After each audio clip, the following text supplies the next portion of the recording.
ಇನ್ನು ಮಧ್ಯಪ್ರಾಚ್ಯದಲ್ಲಿ ನಡೀತಾ ಇರುವ ಯುದ್ಧ, ಆ ಯುದ್ಧದ ಪರಿಣಾಮ ತೈಲದ ಮೇಲೆ, ಆ ತೈಲದಿಂದಾಗಿ LPGಯ ಕೊರತೆ, ಅದರ ಎಫೆಕ್ಟ್ ಈಗ ಕರಾವಳಿಯ ಹೋಟೆಲ್ಗಳಿಗೂ ಕೂಡ ಸಂಕಷ್ಟವನ್ನು ತಂದಿಟ್ಟಿದೆ. ದಕ್ಷಿಣ ಕನ್ನಡ ಜಿಲ್ಲೆಯಲ್ಲೂ ಕೂಡ ವಾಣಿಜ್ಯ LPG ಪೂರೈಕೆ ಸ್ಥಗಿತ ಆಗಿದೆ. ಕೆಲ ಹೋಟೆಲ್ಗಳು, ಕ್ಯಾಟರಿಂಗ್ ಉದ್ಯಮಕ್ಕೂ ಕೂಡ ಇದು ಆತಂಕವನ್ನು ತಂದಿಟ್ಟಿರುವಂಥದ್ದು. ಕ್ಯಾಟರಿಂಗ್ ಸರ್ವಿಸನ್ನು ಮಾಡೋದಕ್ಕೆ ಒಪ್ಕೊಂಡವರಿಗೂ ಕೂಡ ಈಗ ಸಿಲಿಂಡರ್ನ ಕೊರತೆ ಕಾಡ್ತಾ ಇದೆ. ಜಿಲ್ಲೆಯಲ್ಲಿ ಅಗತ್ಯದಷ್ಟು ವಾಣಿಜ್ಯ ಸಿಲಿಂಡರ್ಗಳು ಪೂರೈಕೆ ಆಗ್ತಾ ಇಲ್ಲ. ದಕ್ಷಿಣ ಕನ್ನಡದ ಹೋಟೆಲ್ ಮಾಲೀಕರ ಸಂಘದ ಅಧ್ಯಕ್ಷ ಪ್ರತಿಕ್ರಿಯೆ ನೀಡಿದ್ದಾರೆ. ಈ ಬಗ್ಗೆ LPG ಸ್ಥಗಿತದಿಂದ ಪರಿಸ್ಥಿತಿ ಗಂಭೀರ ಹಂತವನ್ನು ತಲುಪುವ ಆತಂಕ ಇದೆ ಅಂತ ಅವರು ಹೇಳಿದ್ದಾರೆ. ಅವರ ಜೊತೆ ನಮ್ಮ ಪ್ರತಿನಿಧಿ ಕಿರಣ್ ಮಾತುಕತೆಯನ್ನು ನಡೆಸಿದ್ದಾರೆ, ನೋಡ್ಕೊಂಬರೋಣ. ಮಧ್ಯಪ್ರಾಚ್ಯ ಯುದ್ಧದ ಪರಿಣಾಮ ಕರಾವಳಿಯ ಹೋಟೆಲ್ ಉದ್ಯಮದ ಮೇಲೂ ಕೂಡ ಆಗ್ತಾ ಇದೆ. ಬೇಕಾದಷ್ಟು ಕಮರ್ಷಿಯಲ್ ಗ್ಯಾಸ್ ಸಿಗ್ತಾ ಇಲ್ಲ. ಹಲವಾರು ಹೋಟೆಲ್ಗಳು ಬಂದ್ ಆಗುವಂತಹ ಪರಿಸ್ಥಿತಿಗೆ ಮುಟ್ಟಿದ್ದಾವೆ. ಇದ್ರ ಬಗ್ಗೆ ಮಾತಾಡಲಿಕ್ಕೆ ನಮ್ಮೊಂದಿಗೆ ಹೋಟೆಲ್ ಅಸೋಸಿಯೇಷನ್ ಅಧ್ಯಕ್ಷರಾದಂಥ ಕುಡ್ಬಿ ಜಗದೀಶ್ ಶೆಣೆಯವರಿದ್ದಾರೆ. ಅವರನ್ನೇ ಮಾತಾಡಿಸ್ತೀನಿ.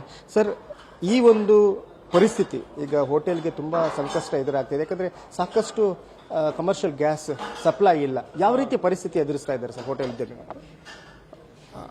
ಹಲವಾರು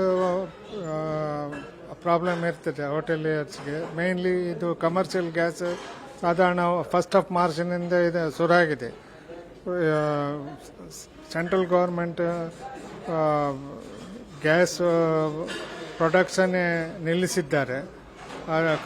ಕಮರ್ಷಿಯಲ್ ಸಿಲಿಂಡರ್ಸಿಗೆ ಕೊಡಬಾರ್ದು ಎಂದು ಹೇಳಿ ಆರ್ಡರ್ ಮಾಡಿದ್ದಾರೆ. ಅದು ಪ್ರೊಡಕ್ಷನ್ ಇಲ್ಲ, ಡೊಮೆಸ್ಟಿಕ್ ಮಾತ್ರ ಇರ್ತದೆ. ಡೊಮೆಸ್ಟಿಕ್ ನಾವು ಹೋಟೆಲಿಯರ್ಸ್ ಅದು ಯೂಸ್ ಮಾಡ್ಲಿಕ್ಕೆ ಆಗೋದಿಲ್ಲ, ಕಮರ್ಷಿಯಲ್ ಮಾತ್ರ ಯೂಸ್ ಮಾಡಬೇಕಾಗ್ತದೆ.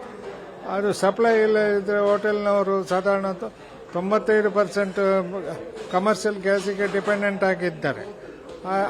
ಇದರಿಂದ ಹೋಟೆಲಿಯರ್ಸ್ಗೆ ಬಹಳ ಪ್ರಾಬ್ಲಮ್ ಆಗಿದೆ. ಸುಮಾರು ಜನ ತಮ್ಮ ವ್ಯಾಪಾರದ ಸಮಯವನ್ನು ಕಮ್ಮಿ ಮಾಡಿದ್ದಾರೆ. ಕೆಲವರು ದೋಸೆ ಐಟಮ್, ಕೆಲವು ಐಟಮ್ಗಳನ್ನು ಬಂದ್ ಮಾಡಿದ್ದಾರೆ.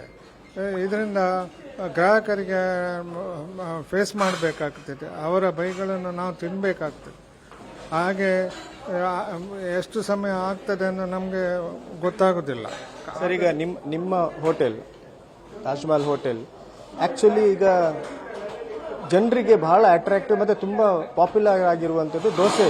ಇಲ್ಲಿಯ ದೋಸೆ, ತುಪ್ಪ ದೋಸೆ ಅಂದ್ರೆ ತುಂಬಾ ಇಷ್ಟ. ಮತ್ತು ಇಲ್ಲಿಯ ತುಂಬ ಬಿಸಿ ಬಿಸಿ ಬನ್ಸ್, ಮಂಗಳೂರು ಬನ್ಸ್ ಅನ್ನೋದು, ಆ ಪ್ರಾಡಕ್ಟ್ಗಳು ಅಥವಾ ಜನರಿಗೆ ಬೇಕಾದಂತಹ ತುಂಬ ರುಚಿಕರಾದಂತಹ ಪ್ರಾಡಕ್ಟ್ಗಳು ಈಗಲ್ಲ ಆಗ್ತಾ ಇದೆಯಾ? ಪ್ರೊಡಕ್ಷನ್ ಆಗ್ತಾ ಇದೆಯಾ ಅಥವಾ ಬಂದ್ ಮಾಡಿದೆ? ಇದು ದೋಸೆ ಐಟಮ್ ಸಾಧಾರಣ ಒಂದು 15 ದಿವಸ ಆಯಿತು. ಬೆಳಿಗ್ಗೆದ್ದು ದೋಸೆ ನಾವು ಬಂದ್ ಮಾಡಿದ್ದೇವೆ ಗ್ಯಾಸ್ ಇದ್ದ ಪ್ರಾಬ್ಲಮ್ನಿಂದ. ಮಧ್ಯಾಹ್ನ ಮಾತ್ರ ದೋಸೆ ಐಟಮ್ ಕೊಡ್ತಾ ಇದ್ದೇವೆ.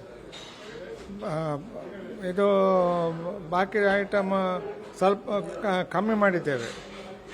ಗ್ಯಾಸ್ ಇಲ್ಲದೆ ಪ್ರಾಬ್ಲಮ್ ಆದ್ರಿಂದ ಪ್ರೊಡಕ್ಷನನ್ನು ಕಮ್ಮಿ ಮಾಡಿದ್ದೇವೆ. ಯಾವುದೆಲ್ಲ ಕಮ್ಮಿ ಮಾಡಿದ್ದೇವೆ? ಮಂಗಳೂರು ಬನ್ಸು, ಪೋಡಿ ಐಟಮ್, ಬಿಸ್ಕುಟ್ ರೊಟ್ಟಿ, ಸ್ಪೆಷಲ್ ಐಟಮ್ಸ್ಗಳ ಎಲ್ಲ ಪೂರಿ, ದೋಸೆ ಎಲ್ಲ ಕಮ್ಮಿ ಮಾಡಿದ್ದೇವೆ. ಈಗ ಒಂದು ದಿನಕ್ಕೆ ನಿಮ್ಮ ಹೋಟೆಲಿಗೆ ಎಷ್ಟು ಸಿಲಿಂಡರ್ ಬೇಕಾಗುತ್ತೆ? ಸಾಧಾರಣ 3 ರಿಂದ 4 ಸಿಲಿಂಡರ್ ಬೇಕಾಗ್ತದೆ. ಅಷ್ಟು ಸಪ್ಲೈ ಇಲ್ಲ ಕಮರ್ಷಿಯಲ್ ಸಿಲಿಂಡರ್ಸ್. ಈಗ ನಮ್ಮ ದಕ್ಷಿಣ ಕನ್ನಡದಲ್ಲಿ 500 ಹೋಟೆಲ್ಗಳಿದ್ದಾವೆ. ರಿಜಿಸ್ಟರ್ ಒಂದು 200-250 ಇರ್ಬೋದು. ಆದರೆ ಈ ಎಲ್ಲ ಹೋಟೆಲ್ಗಳಿಗೆ ಇದೇ ರೀತಿಯ ಪರಿಸ್ಥಿತಿ ಇದೆಯಾ ಅಥವಾ ಕೆಲವರು ಬಂದ್ ಮಾಡಿದ್ದಾರೆ ಈಗಾಗಲೇ? ಹೌದು, ಒಂದು 10% ಹೋಟೆಲ್ನವರು ಬಂದ್ ಮಾಡಿದ್ದಾರೆ. ಗ್ಯಾಸ್ ಸಪ್ಲೈ ಇಲ್ಲ ಅವರಿಗೆ. ಈಗ ಮುಂದೆ ಇದೇ ಪರಿಸ್ಥಿತಿ ಮುಂದುವರೆದ್ರೆ ಯಾವ ರೀತಿ ಪರಿಣಾಮ ಆಗುತ್ತೆ? ಎಲ್ಲರೂ ಬಂದ್ ಮಾಡಬೇಕಾಗುತ್ತದೆ. 95% ಹೋಟೆಲಿಯರ್ಸ್ ಕಮರ್ಷಿಯಲ್ ಗ್ಯಾಸಿಗೆ ಡಿಪೆಂಡೆಂಟ್ ಆಗಿದ್ದಾರೆ. ಅದು ಸಪ್ಲೈ ಇಲ್ಲ ಇದ್ರೆ ಪ್ರಯೋಜನ ಇಲ್ಲ. ಹೋಟೆಲ್ ಓಪನ್ ಮಾಡಿ ಅಂತ ಪ್ರಯೋಜನ? ಈಗ ಸರ್ಕಾರದ ನಲ್ಲಿ ನೀವು ಏನು ಮನವಿ ಮಾಡ್ಕೋತೀರಿ? ಯಾಕಂದ್ರೆ ಅವರು ಪಾಲಿಸಿಯನ್ನು ಚೇಂಜ್ ಮಾಡಬೇಕು, ಕಮರ್ಷಿಯಲ್ ಗ್ಯಾಸ್ ಅನ್ನ ಕೊಡಬಾರದು ಅಂತ ಈಗಾಗಲೇ ಆರ್ಡರ್ ಮಾಡಿದ್ದನ್ನ ಅದನ್ನ ಮರುಪರಿಶೀಲಿಸಬೇಕು ಅಂತ ಏನು ಹೇಳ್ತೀರಿ? ಹೌದು, ಅದು ಮರುಪರಿಶೀಲಿಸಿ ಪ್ರೊಡಕ್ಷನ್ ಮಾಡಿ ಸ್ವಲ್ಪ ನಮಗೆ ಹೋಟೆಲಿಯರ್ಸಿಗೆ ಕೊಡಬೇಕೆಂದು ನಾವು ರಿಕ್ವೆಸ್ಟ್ ಮಾಡಿದ್ದೇವೆ. ಅವರು ಡೊಮೆಸ್ಟಿಕ್ಕಿಗೆ ಮಾತ್ರ ಪ್ರೊಡಕ್ಷನ್ ಮಾಡ್ತಾ ಇದ್ದಾರೆ. ಆದರೆ ಸನ್ಮಾನ್ಯ ಮೋದಿ ಅವರು ನಿನ್ನೆ ಆಶ್ವಾಸನೆ ಕೊಟ್ಟಿದ್ದಾರೆ, ಕಮರ್ಷಿಯಲ್ ಯೂಸ್ ಮಾಡುವವರಿಗೆ ಏನು ತೊಂದರೆ ಮಾಡಬಾರ್ದೆಂದು ನೀವು ನೋಡಿಕೊಳ್ಳಿ ಎಂದು ಅವರು ಗ್ಯಾಸ್ ಕಂಪನಿಯವರಿಗೆ ಆರ್ಡರ್ ಮಾಡಿದ್ದಾರೆ. ಧನ್ಯವಾದ ಸರ್.